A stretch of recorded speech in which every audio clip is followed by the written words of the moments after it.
You know what this is? Do you know what this is? Yeah, you're right. It's another video on how to put an inner tie rod in. But what you didn't know is that before the end of this video, I'm going to show you a tip I can pretty much guarantee you ain't ever seen before. Old Smoky Mountain secret. Yeah, it's going to involve old pieces of wood and cardboard too. Now Tigger the shop cat says that as we do this, we're going to accumulate a pile of tools. And at the end of the video, we're going to show you that pile of tools. Ain't that right, Tigger?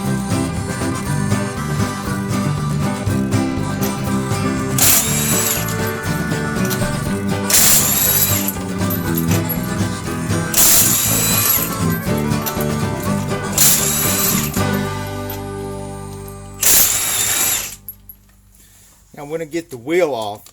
I put it underneath the vehicle, but I've recently started adding a 2x4 across. That way, if the car falls off of the safety stands, not only does it not break my leg, it lands on the wheel and tire instead, but it also doesn't break the nice fancy rim because you got the 2x4 there to protect it. No, that's not the special trick I promised you. Now, I still have a habit of marking right here with some paint the threads so that I can clearly see a history mark once I remove this nut. And I also have a habit of counting how many turns I have when I pull this outer tie rod end off, because if I was only replacing an outer tie rod end, I would want to count my turns and then count my turns back in. But the better way of doing that is counting how many turns. If you're just replacing outer tie rod, counting how many half turns you turn this nut right here towards that way. Since we're replacing the inner tie rod, we're going to do something a little different. And I'm going to show you that before the video is over. First thing's going to be a little bit different is we're not going to take this nut loose today at all. At least not while it's still in the car. We will eventually have to take it loose.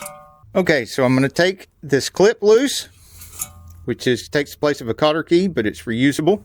Thank you, Toyota. Then a 17 monkey meters fits that. And I'm going to cheat and use the big Milwaukee and make it easy.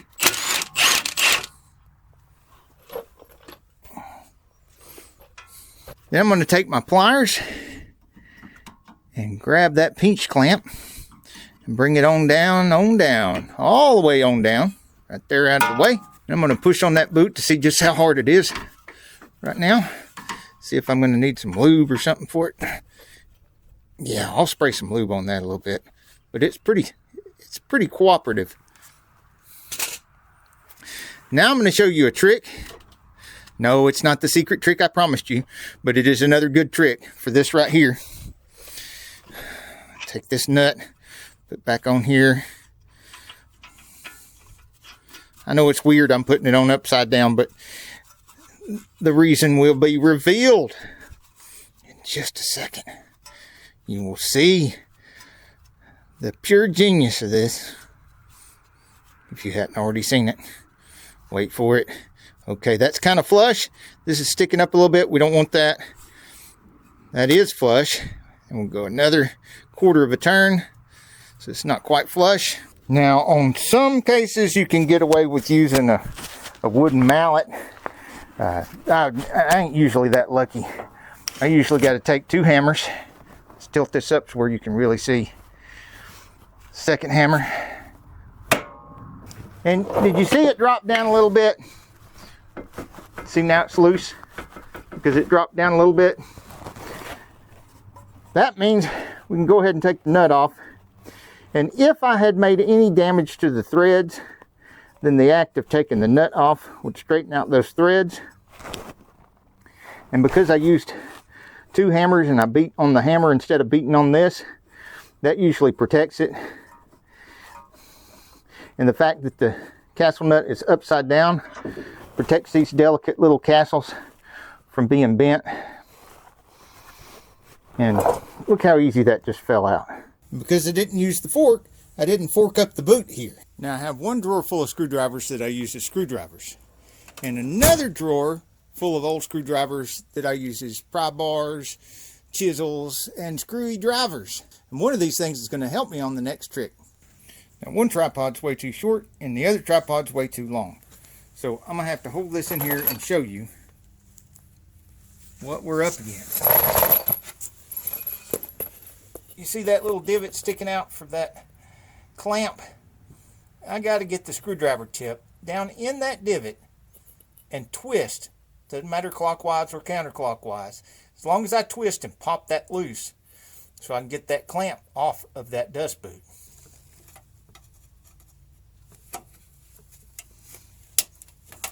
Oh yeah, first one I tried. Perfect.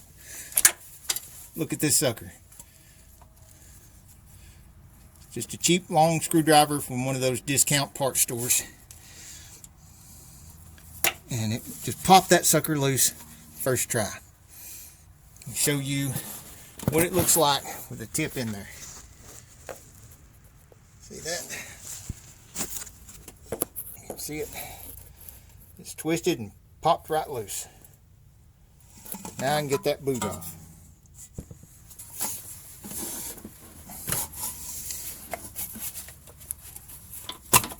There we go. This is a good time to double check and make sure that our new inner tie rod end is pretty much the same, which it is. That way we're not going through the trouble, which is the hardest part, of getting it out if we have the wrong part. Okay, so I'm getting the locking pliers right here on the inner tie rod nut. It's not quite tight enough. And believe me, I'm all in here, head and shoulders, and that's what it takes. Really get up in there and get hold of that thing. And I run a pry bar up in here to get behind the locking pliers, and it looks like I might have to move the camera. I don't know. I'll try to get it while the camera's still in here and pop that loose. It felt like it popped right then. Yeah, that popped it loose. Okay. Let's see if I can get it by hand now. Well, no, now it's hitting the firewall, so I'm going to have to take the locking pliers loose and reposition them. I have to open them up to get hold of this knot right here. This is, like I said, this is the worst part. It takes the most time, most struggle, most strength,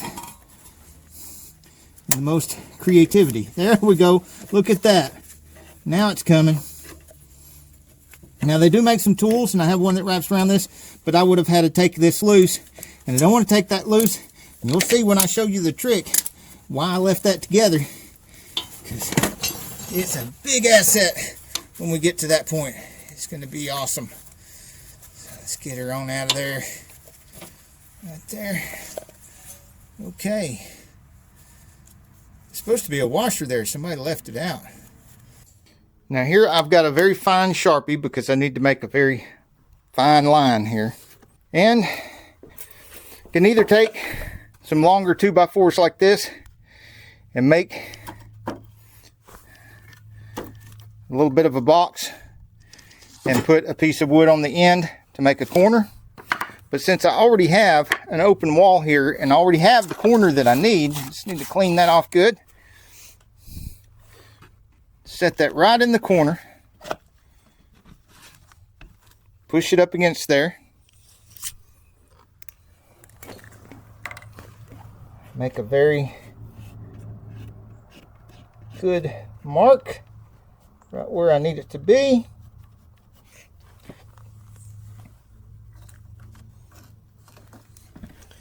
You see my mark? Now I can very leisurely and comfortably work this stuff in the vise. Another trick I use is when I put the wrench on here, take a brass hammer that's not going to harm the wrench and tap that to get it loose. Then I switch to my 14 monkey meters, which gets on these flats right here and turns that the rest of the way out. And yes, we can count turns if you want to. 1, 2, 3, 4, 5, 6, 7, 8, 9, 10, 11, 12, 13, 14, 15, 16, 17, 17 and what was that, like almost a half, somewhere between an eighth and a half. Now in order to get this boot on here, we got to get that nut off. And let's get that nut on here.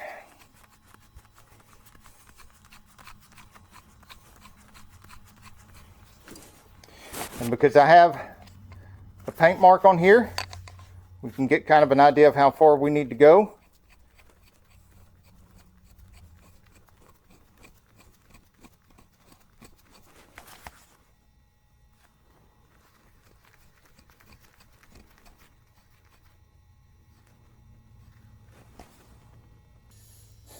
Now this new inner tie rod comes with a brand new nut, but I want to see if we can reuse the old nut. Yes, we can, because that will allow us to continue on with the same tools and not have a completely different size wrench for the different nut. Get that new boot on here. Pull it up out of the way.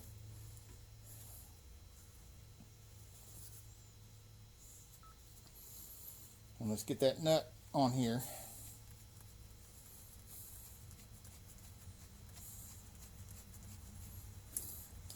And because I have a paint mark on here, we can get kind of an idea of how far we need to go.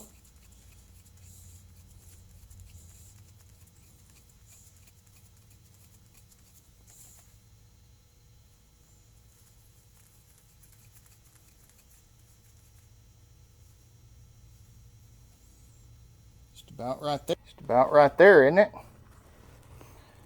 Turn it a half, one turn further. Make sure we've got enough threads to get this down in there where we want it. Oh, we need that. Okay, this clamp, that's another benefit to using the same nut. We know that clamp will go over this nut. We don't know that clamp will go over this nut, but we do know it'll go over that nut. So we can just proceed on. All right.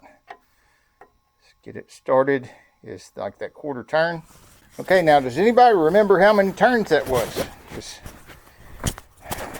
I didn't write it down. I think it was 17 turns. Let's make a mark on this with the silver Sharpie. That should help.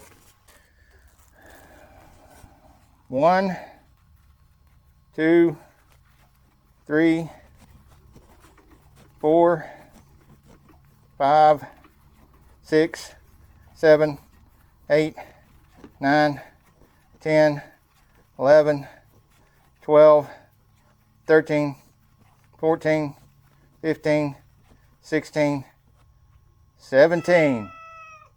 Hi, Tigger. What's going on, man? Look at that. That's his idea of helping. Tigger has come to help. Yeah? Is that about as helpful as you get?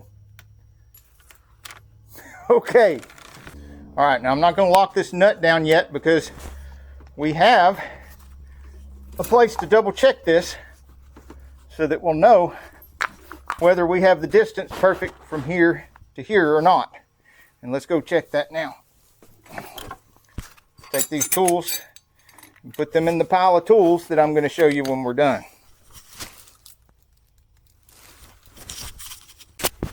Okay, now you remember me counting the turns here, and the same 17 and like somewhere between 3/8 and a half of a turn. I know that wasn't perfectly exact, but see how much lower that is than the marks? I mean, that's a good 1/2 inch wrong. And That would be a good, at least probably 2 turns to get that right. That's not a discrepancy between a quarter or a half a turn. That's more than a quarter or a half a turn off. Being that far off. And if we hadn't done this method right here, I wouldn't have been able to see that. So using my paint marks trick and counting the turns trick, they get you so far. But put something together as like a jig so that you can measure, get an accurate measurement. That's much better.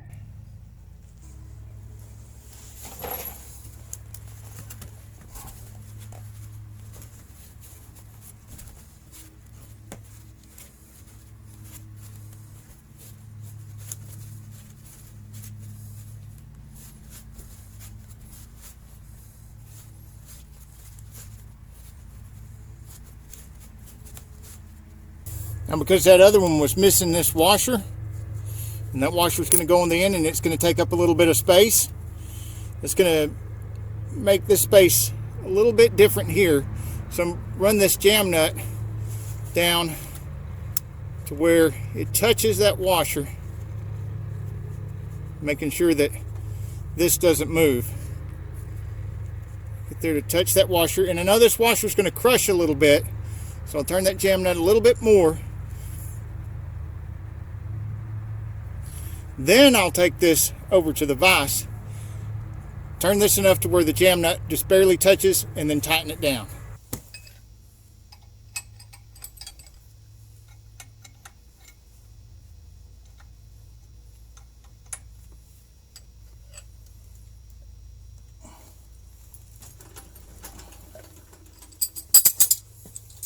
I'll just double check the measurement again.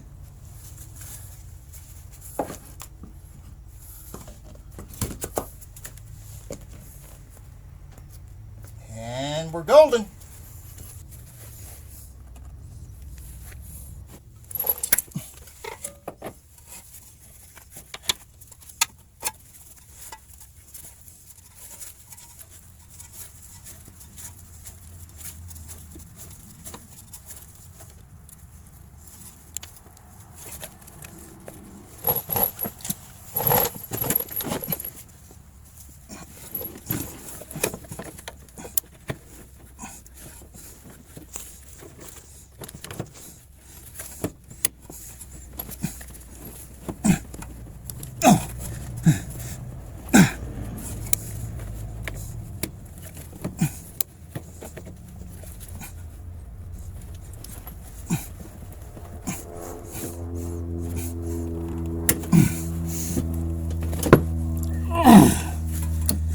Okay. That's as tight as it's going to get. Now, this boot can go back up on there. And this clamp is in good enough shape, I can re-pinch this clamp. Usually they're messed up, and I have to put either zip tie on this or put wire, good thick wire on there, mechanics wire, and twist it till it pulls it good and tight. And the reason you can get away with stuff like that on these boots is because they're just a dust boot. They're not holding any pressure.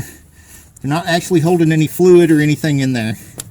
They're just keeping the road filth, all this road filth right here and grime, out of there. They're not for keeping stuff in, they're for keeping stuff out. Now this is turning inside the joint in there.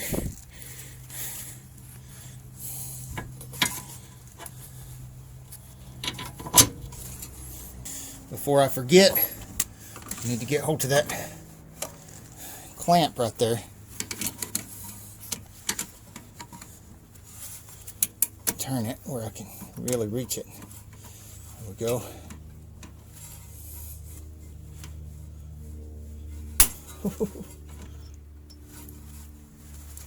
I said that was going to go over that nut. Oh, it does. There we go. And drop it right into place. And reach up in there and pinch that back down. There we go. I'm going to get some straight on so I can get a really good pinch on it.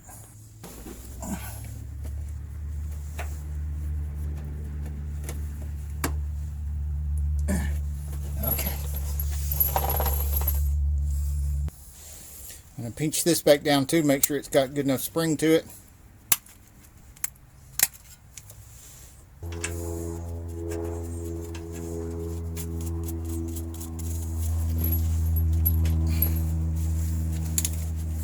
Make sure the gun's on forward. Turn it all the way down to 1, because this Milwaukee can break stuff.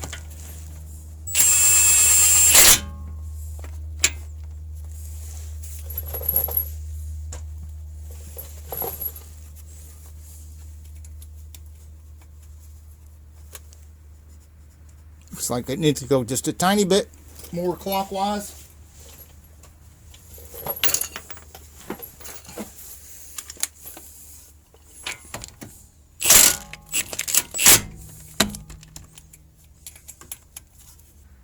Maybe a little bit more.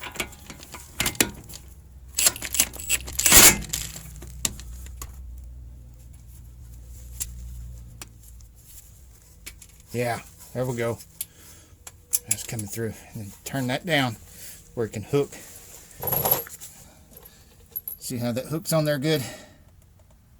And here's the total tally on the tools. Hey, if you like this video, we got a whole lot more. We got tool reviews, we've got repair videos, we've got show car videos, hot rods, mod rods, you name it. If it's got wheels on it and an engine, it's probably on this channel. So subscribe, like, and binge watch Saneauto.